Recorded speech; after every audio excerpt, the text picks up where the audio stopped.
광복 75주년을 맞이하는 8.15 아침 시편 67편으로 기도의 시간을 열겠습니다. 하나님은 우리에게 은혜를 베푸사 복을 주시고 그의 얼굴빛을 우리에게 비추사 주의 도를 땅 위에 주의 구원을 모든 나라에 알리소서. 하나님이여, 민족들이 주를 찬송하게 하시며 모든 민족들이 주를 찬송하게 하소서. 온 백성은 기쁘고 즐겁게 노래할지니 주는 민족들을 공평히 심판하시며 땅 위의 나라들을 다스리실 것임이니이다. 셀라. 온 세상 모든 나라를 다스리시며 역사를 주관하시는 하나님의 높고 크신 이름을 찬송합니다.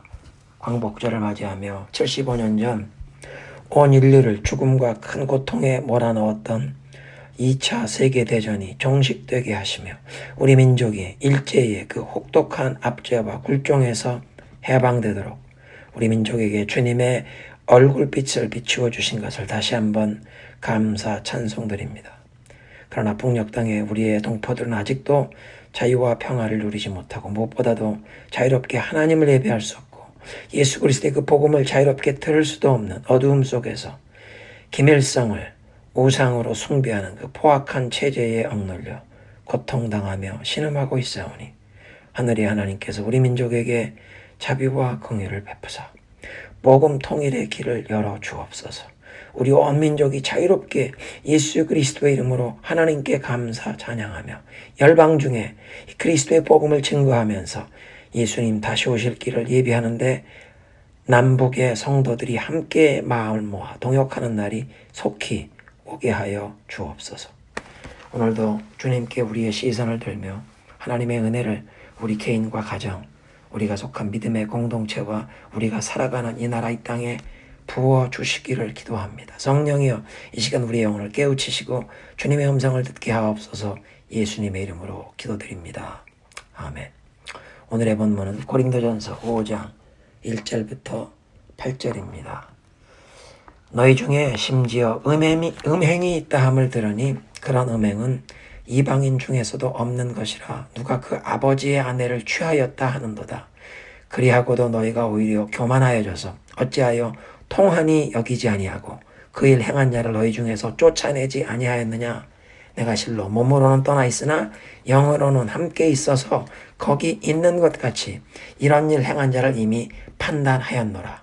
주 예수의 이름으로 너희가 내 영과 함께 모여서 우리 주 예수의 능력으로 이런 자를 사탄에게 내주었으니 이는 육신은 멸하고 영은 주 예수의 날에 구원을 받게 하려 함이라. 너희가 자랑하는 것이 옳지 아니하도다.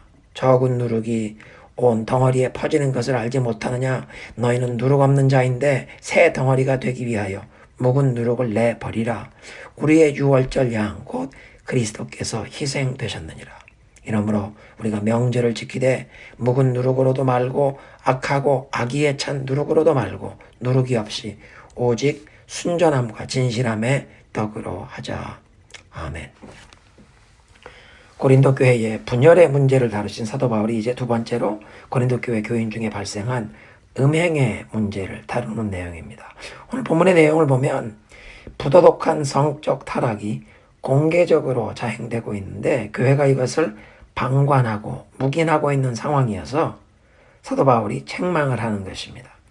항구 도시였던 고린도는 옛적 헬라 시대부터 또 이 로마 제국 그 당시에도 성적으로 문란한 도시라는 좋지 못한 평판이 지중해 연안에 널리 퍼져 있었습니다.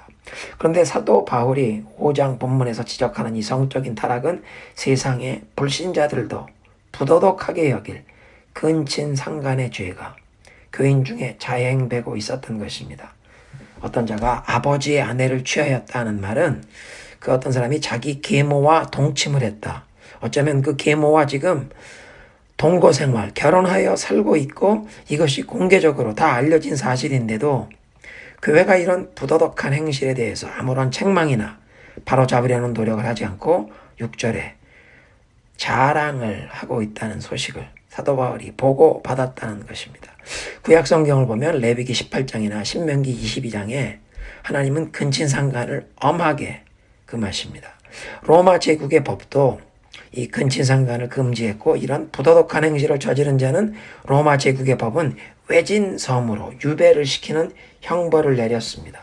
그런데 고린도 교회 교인 중에서 이방인들, 불신자들도 부끄럽게 여길 이런 음행에 빠진 자가 있는데 2절 말씀을 보니까 교인들이 이런 일을 통한히 여기지 않고 그런 사람을 교회가 묵인하고 받아주는 것을 교만함이라고 지적하십니다.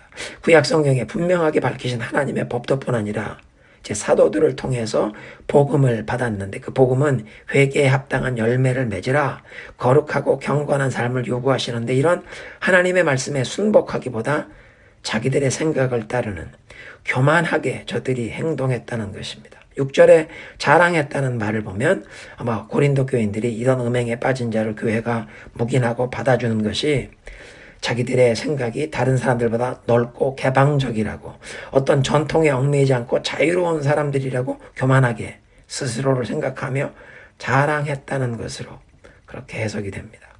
이런 상황에서 2절에 이런 사람을 왜 교회가 쫓아내지 아니하였느냐 사도 바울이 엄하게 책망합니다. 사도 바울이 예루살렘에서 가장 유명했던 그 랍비 가말리알의 문화생으로 교육을 받았던 그 1세기 유대교에서는 유대인들 사회의 문제를 회당에서 판결하고 처리했는데 부도덕한 일이나 죄를 범한 사람에게는 체벌을 하기도 하고 그 외에 여러 가지 벌을 내렸고 가장 심각한 범죄에 대해서는 이 회당 세나고그에서 내리던 가장 가혹한 처벌이 출교 처벌이었습니다. 유대인 커뮤니티에서 집단 고립 조치, 이 교제의 단절을 명하는 것인데 영적인 사형 선고처럼 여겼다는 것입니다. 사해 사본이나 랍비 문헌의 증언을 보면 구약시대에 돌로 쳐서 죽이라는 그 형벌을 이 1세기쯤 돼서는 돌로 치는 것보다는 이렇게 회당에서는 출교 처벌을 내리는 것이 영적인 사형 판결을 내리는 것처럼 그렇게 여겼다고 합니다. 그런 처벌을 받은 죄인이 회개를 하고 진정으로 뉘우친 것이 회당의 지도자들, 커뮤니티의 장로들에게 인정이 되면 출교 처벌이 해제가 될 수 있었습니다. 그래서 3절부터 사도 바울이 고린도 교회에 명하시는 것은 이 음행의 장본인을 교회에서 출교 처벌 내리라는 것입니다. 고린도 교회를 처음 개척했던 사도요. 그 4장에서 보면 그리스도 안에 1만 스승이 있을지라도 내가 너희들의 아버지다.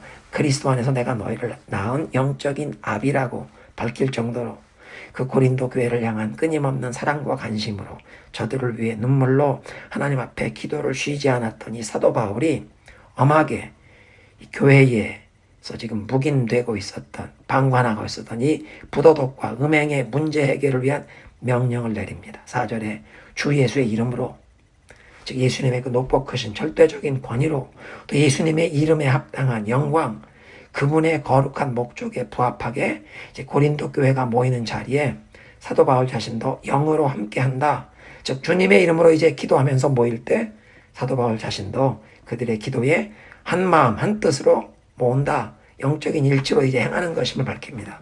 그리고 우리 주 예수 그리스도의 능력으로 고린도 교회가 모여서 이제 사도 바울이 편지에 지시하는 대로 결정을 내리고 시행하게 되는 이 영적인 훈계, 디스플린과 교회의 이 권징의 절차가 예수님의 능력을 힘입어 행하는 것임을 선언합니다. 그만큼 영적인 권위와 무게가 실리는 중대사라는 것입니다. 5절은 이렇게 공개적인 음행에 빠진 자를 출교 처벌하는데 사단에게 내주어서 그 육신을 멸하고 영은 주 예수의 날에 구원을 받게 하려는 것이라. 교회가 이 사람을 성도의 교제에서 단절시키고 내보내는 그 조치의 목적이 그런 어려움과 고통, 부끄러움을 경험하면서 이 사람이 회개하게 되고 죄를 뉘우치면 처음에 교회가 출교 처벌할 때는 교회의 그 영적인 보호에서 밖으로 내치는 그 영혼을 멸할 수 있는 사탄이 그를 괴롭힐 수 있는 육체적인 괴롭힘을 줄 수 있는 그런 것을 내주지만 그런 괴로움을 경험하면서 회개하면 죄를 뉘우치면 그 영혼이 구원을 받는 자리로 회복되게 하려는 의도라는 것입니다. 어떤 주의가들은 고린도 후서 2장 6절과 7절 그 다음에 이제 7장 9절 이하에 있는 말씀에 보면 그 사도 바울이 나를 근심하게 했던 자가 이제 충분히 벌을 받았다. 그를 용서하고 회복시켜라. 그 회개에 이르는 근심이었다. 이런 말씀이 바로 여기 고린도전서 5장에 근친상간의 이 음행에 빠진 사람, 출교 처벌을 명했던 사람에 관한 얘기인 것으로 이해합니다. 그렇다면 이곳 이 고린도전서 5장에서 사도 바울이 의도했던 대로 출교 처벌을 통해서 그 사람이 고통과 근심에 빠져 진정 회개를 하게 되었다고 고린도 후서의 말씀을 통해 이해를 할 수 있습니다.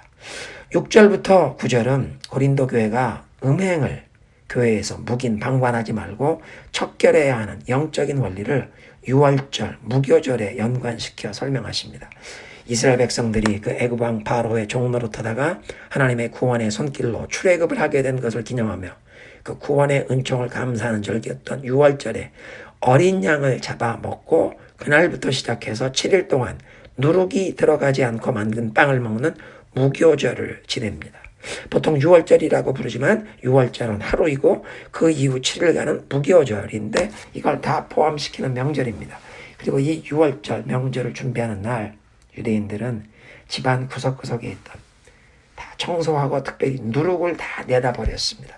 애굽에서 급하게 출발하고 떠나오면서 누룩, 효소를 넣고 부풀리지 못한 빵을 구워 먹던 그 첫 번째 출애굽 사건을 기념하면서 바로의 노예 생활하던 애굽의 누룩을 다 버린다. 종살이하던 과거를 청산하고 하나님의 백성답게 사는 새로운 삶이 열린다는 그런 의미가 있습니다. 예수님께서도 복음서에 제자들에게 바리새인의 누룩을 조심하라고 하셨는데 그 바리새인들의 위선의 죄를 조심하라는 뜻이었고 이렇게 누룩은 죄를 상징하는 것입니다.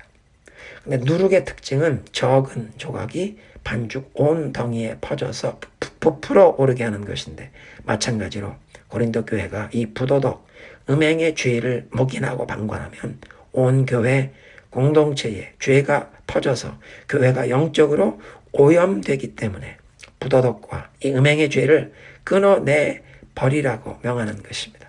교회만 아니라 개인의 삶, 가정에도 적용되는 원리입니다. 모든 죄를 더러운 것을 끊어내 버리라. 7절 우리의 유월절 양 곧 그리스도께서 희생되셨느니라. 이러므로 우리가 이제 명절을 지켜야 한다.